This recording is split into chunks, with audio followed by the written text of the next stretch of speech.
Bienvenue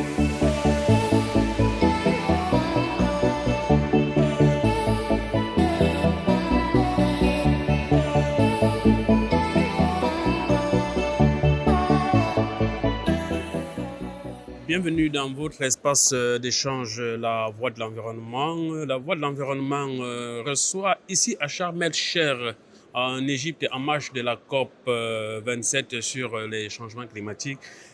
Monsieur Richard Amalvi, il est le directeur général de la Fondation de Brazzaville. Monsieur Richard, bonjour. Bonjour Raoul. Alors, qu'est-ce qui peut justifier la présence de la Fondation de Brazzaville, déjà répétée depuis un certain nombre d'années, dans les questions du climat?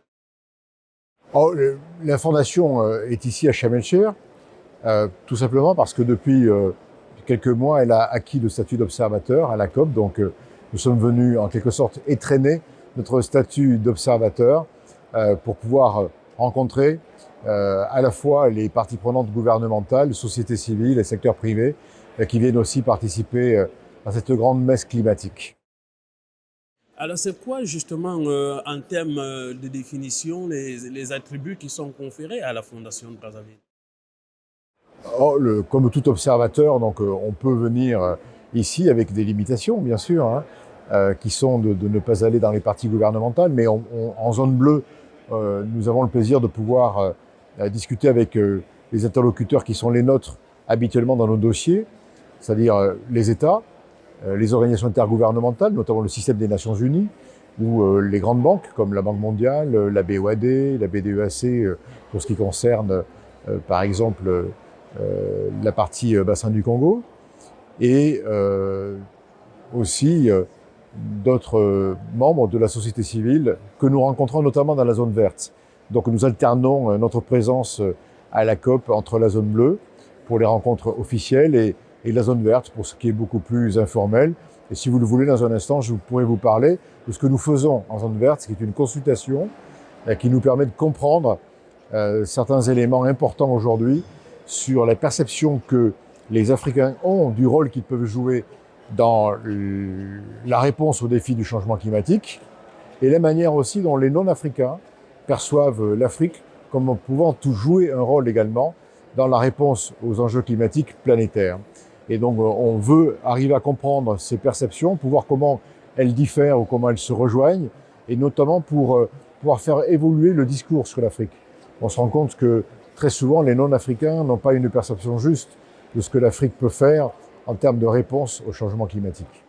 Et justement, en rapport avec cette présence dans la zone verte, de façon concrète, quels sont les objectifs visés par votre participation de façon pratique? Alors, de façon pratique, c'est cette consultation que nous menons, que nous avions déjà menée à Kinshasa lors de la pré-COP.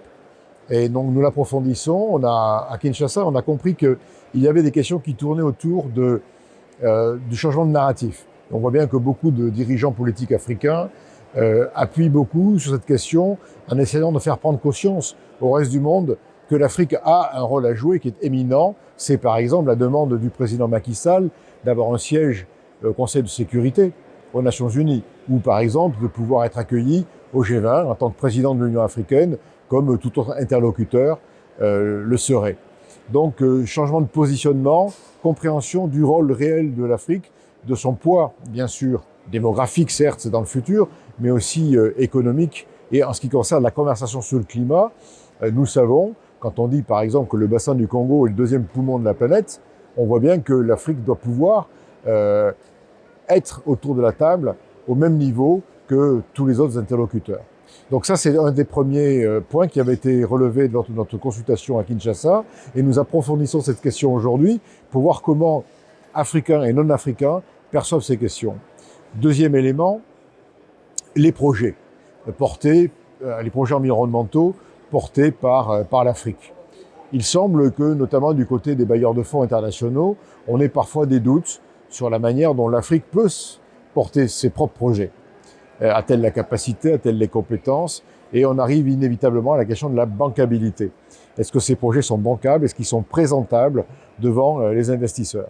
Et donc nous testons quelques idées ici à la COP, notamment l'idée, outre le renforcement des compétences, des porteurs de projets, inévitables, et ça, Raoul, vous le savez très bien, aussi avec les activités qui sont les vôtres, on se pose la question de savoir s'il ne faudrait pas avoir, par exemple, ce que dans certains pays occidentaux, on appelle un incubateur.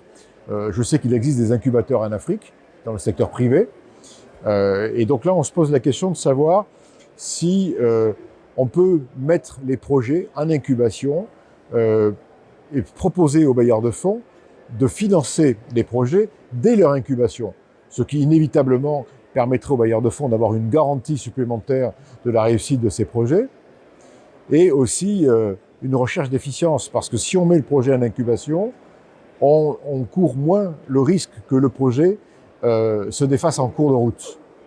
Donc du coup, nous testons cette idée, nous voyons parmi les premières réponses que nous obtenons qu'elle plaît. Et donc tout à l'heure, je discutais avec le représentant d'une banque africaine et je voyais aussi qu'à travers la conversation que nous avions, cette idée plaît beaucoup. Donc je ne peux pas dire aujourd'hui si la Fondation Brazzaville va lancer un incubateur, mais on se pose sincèrement la question et on essaie de voir avec quel partenaire nous pourrions le faire. Naturellement, nous devrions le faire avec le bassin du Congo, puisque vous le savez, la Fondation Brazzaville, en 2016, avec la Comifac, avec d'autres partenaires, a imaginé le Fonds bleu pour le bassin du Congo, qui a été présenté par la République du Congo, avec le soutien du Royaume du Maroc, à la COP 22 à Marrakech. Effectivement, pour embrayer sur votre conclusion, alors quelle évaluation vous faites depuis 2016 de l'accompagnement sur l'initiative des Fonds Bleus qui, justement, je rappelle, avait été lancée en marge de la conférence climat à Marrakech en 2016, comme vous l'avez tantôt dit? Alors on peut se réjouir, on l'a vu la semaine dernière, de la capacité maintenant de rassembler l'ensemble des acteurs, l'ensemble des parties prenantes qui ont bien compris l'enjeu autour du Fonds bleu pour le bassin du Congo. Donc ce fonds a acquis une réputation, il faut maintenant qu'il soit effectif. Et donc notre préoccupation actuelle en tant que partenaire technique, et je pense aussi à mon président Jean-Yves Olivier, qui est président fondateur de la Fondation Brazzaville, mais aussi ambassadeur de bonne volonté. Il a été nommé par les chefs d'État lors du sommet de 2018 avec 3 autres ambassadeurs de bonne volonté, notamment la princesse Lala Asna du Maroc, qui était avec nous la semaine dernière. On se pose la question de savoir comment capter à présent plusieurs types de fonds. Par exemple, des fonds d'appui technique pour arriver à structurer la commission climat pour le bassin du Congo et la doter du secrétariat exécutif qui va lui permettre non seulement d'appuyer la gouvernance du fonds, mais d'en assurer sa gestion, son management. Nous nous posons aussi la question de l'accélération de certains processus, comme l'adoption définitive des statuts de la CCBC, afin qu'elle puisse jouir de sa personnalité juridique pour lui donner la capacité de contractualiser, notamment avec la BDEAC, qui est la banque qui a été désignée pour être la banque domiciliaire du Fonds bleu pour le bassin du Congo. Donc faire en sorte que dans les mois qui viennent, le dispositif soit définitivement en place pour pouvoir recevoir les fonds, fonds d'appui technique pour la CCBC et tout le réseau. On peut imaginer qu'avec ces fonds d'appui technique, on puisse structurer non seulement le secrétariat, mais tout le réseau des points focaux dans l'ensemble des ministères de l'Environnement. Ce serait formidable. Ça permettrait de donner un dynamisme extraordinaire à ce très grand projet, parce que c'est aujourd'hui certainement le projet le plus, le plus prometteur au niveau du continent. Et en plus, il touche une zone qui est essentielle pour l'Afrique, mais qui est aussi un enjeu planétaire. Et puis, il faudra, bien entendu, trouver le dispositif qui va permettre non seulement d'incuber les projets, mais de les faire maturer avec ceux qui les portent, pour que définitivement, ils puissent être financés, en sachant que nous devons nous projeter dans un temps long, puisque certains projets, notamment en infrastructure, demandent des études techniques qui peuvent encore prendre 6 mois, 1 an, 2 ans.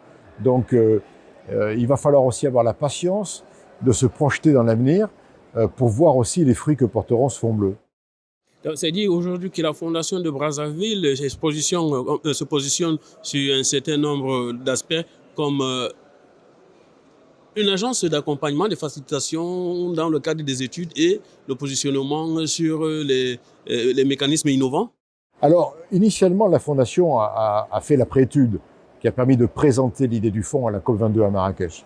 Ensuite, nous nous sommes, comment dirais-je, mis en retrait pour aussi donner l'espace suffisant aux acteurs africains de prendre l'autonomie et de s'approprier le projet. C'est tout à fait normal. Dans tout développement, dans tout processus de développement endogène, il faut savoir limiter les apports exogènes pour faire en sorte que les acteurs s'approprient le projet et puissent bien sûr l'amener à la dimension qu'ils souhaitent. Et notamment quand on passe aux bénéficiaires ultimes. L'année dernière, nous avons travaillé avec la coordination technique de la Commission Climat à une stratégie de plaidoyer et de communication marketing en vue justement d'imaginer ce positionnement international, cette reconnaissance internationale et du point de vue financier, arriver à capter les fonds nécessaires pour abonder le fonds bleu. Actuellement, nous sommes en stand-by d'une certaine manière, on est à nouveau en retrait, en observation, ce qui ne nous empêche pas bien évidemment de faire des suggestions, ce que je viens de faire d'ailleurs, et donc nous discutons avec les différents partenaires techniques avec lesquels nous sommes en amitié pour voir comment on peut continuer, bien sûr, de soutenir l'avancée du Fonds bleu pour qu'il arrive à un plein succès. Au-delà des aspects liés à l'environnement, la Fondation également se penche sur les questions de santé, quand on sait que la corrélation entre les deux n'est pas forcément lointaine. Alors, les actions dans sur ce domaine de santé consistent à quoi? Alors, en janvier 2020, la République du Togo, avec l'appui de la Fondation Brazzaville, a lancé l'initiative de Lomé contre les médicaments falsifiés et de qualité inférieure. De quoi s'agit-il? En gros, de faux médicaments ou de médicaments qui sont sous-dosés et qui malheureusement ne soignent pas. Au contraire, ils tuent. Et c'est un fléau important en Afrique. On peut considérer que à peu près 70 à 80% des médicaments qui circulent, notamment sur les marchés, sont des faux médicaments et donc ils ne remplissent pas leurs offices, ils ne soignent pas les patients africains. En janvier 2020, à Lomé, à l'invitation de la République togolaise et de la Fondation Brazzaville, 6 chefs d'État ou leurs représentants ont signé une déclaration politique pour s'engager à lutter contre le trafic de faux médicaments. La République togolaise est coordinateur politique et la Fondation Brazzaville est coordinateur technique de cette initiative. En parallèle aussi se développe l'Agence africaine du médicament qui sera basée au Rwanda. Donc si on veut, on peut prendre le sujet du point de vue de la santé publique et donc on va se poser la question de savoir comment fournir aux patients africains des médicaments de qualité à un prix abordable. Alors ça, c'est une vraie question. Mais comme ce trafic est extrêmement important et qu'il nourrit des bandes criminelles qui font des ravages, voire des bandes de terroristes également, on se rend compte que c'est aussi un problème de sécurité. On voit très bien qu'il est difficile parfois pour des douaniers ou des forces de sécurité d'arrêter les trafiquants le long des larges frontières des pays africains. Ce qui veut dire aussi, une fois que nous avons bien analysé la situation, que nous avons identifié qu'on a aussi un problème d'état de droit et de législation. Il faut renforcer les législations pour incriminer ceux qui sont les auteurs de ces trafics et qui sont bien sûr à la fois corrupteurs et corrompus. Et à la fin, on imagine un volet, mais là c'est pour penser à la durabilité de ces processus d'économie de la santé. On sait que plusieurs pays aujourd'hui ont mis en place des couvertures sanitaires universelles, ce qui suppose de mettre en place une économie de la santé pour pouvoir financer ces couvertures sanitaires universelles.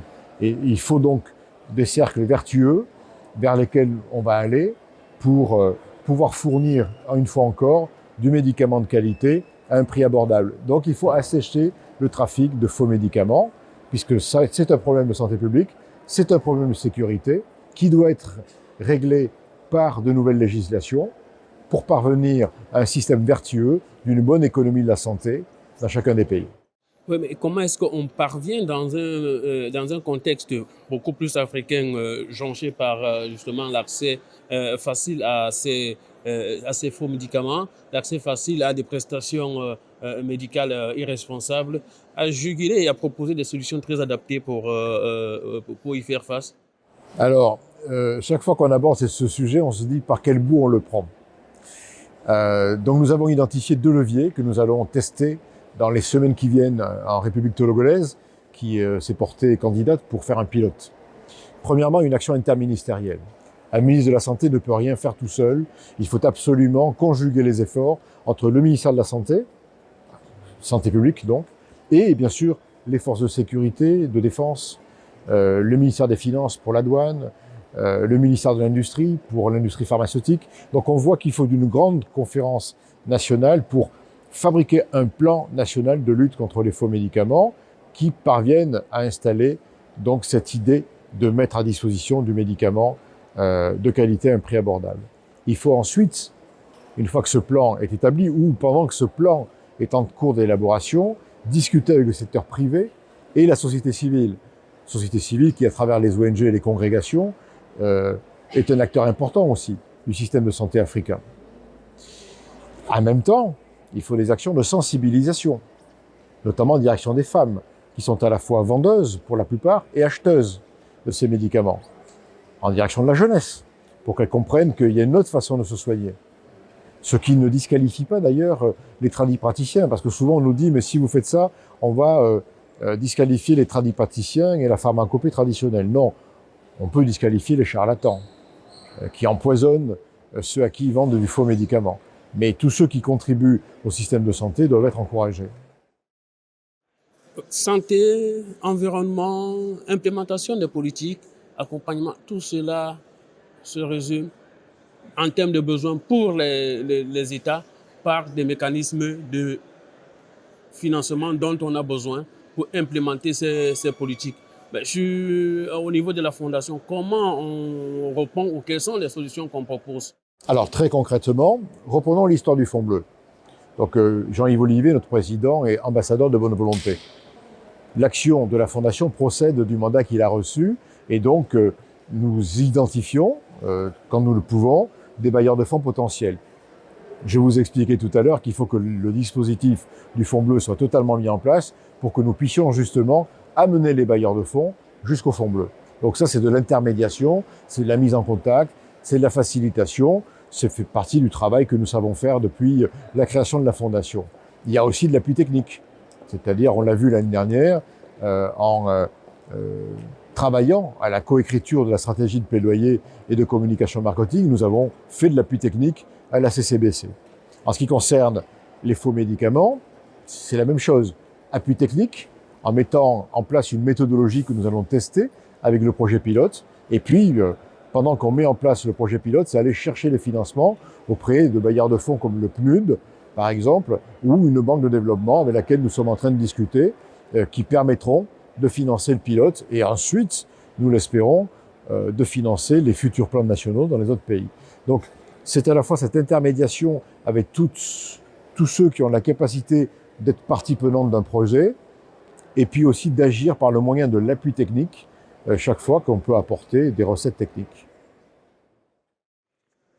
Mais l'une des missions premières de la Fondation de Brazzaville, jadis, quand elle est mise en place, c'était sur les questions de paix et de sécurité. Bon, notamment, l'histoire nous parle justement des intermédiations qui ont été faites par le président, ce Jean-Yves, c'est ça, et ainsi que les États africains.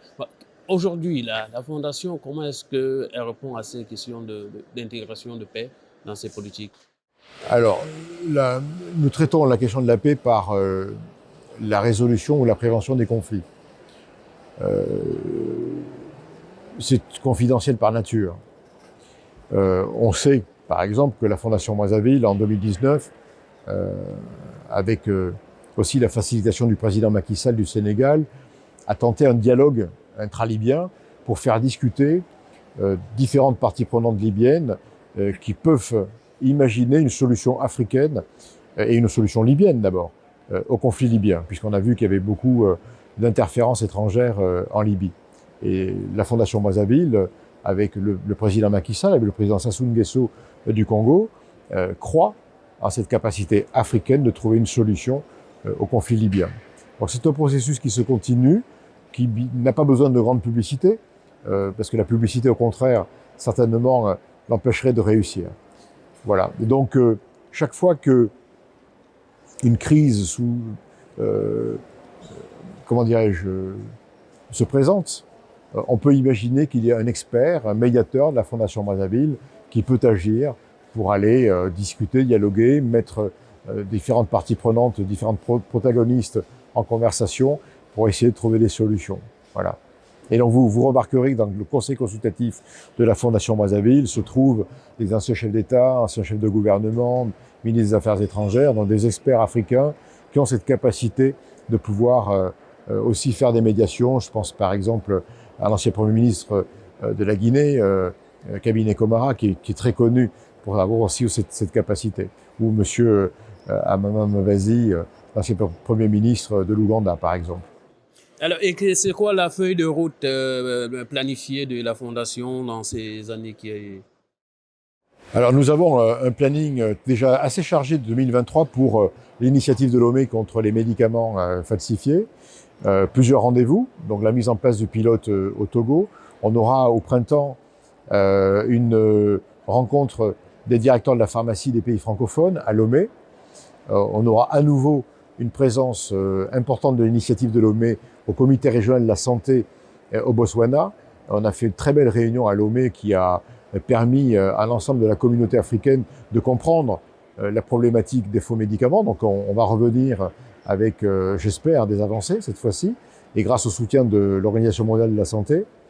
Et on imagine avec certains pays des séminaires techniques régionaux, avec la République du Congo à Brazzaville, en relation avec l'OMS Afrique, un séminaire sur les questions de sécurité liées aux faux médicaments, avec le Sénégal et l'ONUDC, un séminaire technique sur les questions des législations, pour voir comment les harmoniser, et en appelant aussi d'autres partenaires, et notamment l'Union africaine et le département ODA-NEPAD, qui accompagnent la mise en place de l'Agence africaine du médicament. Donc ça, c'est pour la partie santé. Et selon les résultats de la consultation que nous menons ici sur la question environnementale, nous verrons comment, avec d'autres partenaires, nous pouvons, ou pas, mais nous espérons que nous trouverons les moyens d'accompagner le renforcement des compétences pour une meilleure bancabilité des projets environnementaux et peut-être dessiner cet incubateur qui pourra permettre de rendre les projets environnementaux successful, comme on dit en anglais. Hein. Voilà. La Fondation, justement, a acquis le statut d'observateur auprès de la Convention des Nations Unies sur le climat. Alors, le positionnement des pays, qu'est-ce qu'ils peuvent attendre justement au-delà de cet appui consultatif que la Fondation fournit pour le cas pilote de la RDC et autres, de façon globale, il faut s'attendre à quoi avec ce statut? On a plusieurs statuts internationaux. Hein. Nous avons le statut consultatif auprès de l'ECOSOC, le Conseil économique et social des Nations Unies, ce qui nous permet d'accéder à certains débats. Nous avons cette année, par exemple, été invités à débattre avec le président de l'Assemblée générale des Nations Unies sur la question environnementale. On est aussi trésorier de la conférence des ONG aux Nations Unies. Donc là, c'est plutôt une coordination de la société civile internationale. Et ce que nous souhaiterions faire, c'est aider à structurer une plateforme africaine de la société civile, certainement en relation avec l'Union africaine et le système des Nations Unies, pour que cette société civile puisse se renforcer et pour qu'elle puisse apporter aussi de manière plus efficiente les réponses qui sont les siennes. Donc là, c'est aussi un rôle d'intermédiation. Et on voit bien une forme de plateformisation de la Fondation Brazzaville pour rendre ses services à toutes celles et ceux qui ont envie de travailler avec nous. Et pour sortir justement de cet entretien, en rapport avec des enjeux financiers liés justement au programme de la Fondation Brazzaville, qu'est-ce que cela représente justement dans les accompagnements, les politiques? Tout ceci, bien évidemment, vous le comprenez, ne se fait pas sans moyens. Voilà. Et donc, nous nous appelons Fondation Brazzaville. Alors parfois, on croit que la Fondation Brazzaville est une fondation donatrice, c'est-à-dire que nous donnons de l'argent comme le font d'autres fondations. Nous sommes au contraire une fondation collectrice. C'est-à-dire que nous avons besoin de moyens pour appuyer les programmes dans lesquels nous agissons auprès des pays qui nous demandent d'agir avec eux. Donc, nous profitons aussi de notre présence à la COP pour rencontrer des bailleurs de fonds potentiels pour nous aider dans notre propre financement, pour que nous puissions accomplir notre mission. Et ça, c'est extrêmement important. Voilà, donc une grosse partie de notre temps ici est dédiée à la rencontre avec des bailleurs de fonds potentiels. Je pense au PNUD, je pense à des banques de développement, pour pouvoir, nous l'espérons, trouver les moyens qui nous permettent d'agir au service de l'Afrique. Merci pour cet échange. Face à Raoul recevait M. Richard Amalvi. Il est le directeur général de la Fondation de Brazzaville, ici à Sharm el-Sheikh, en marge de la COP 27 sur le climat. Merci beaucoup Raoul de m'avoir invité.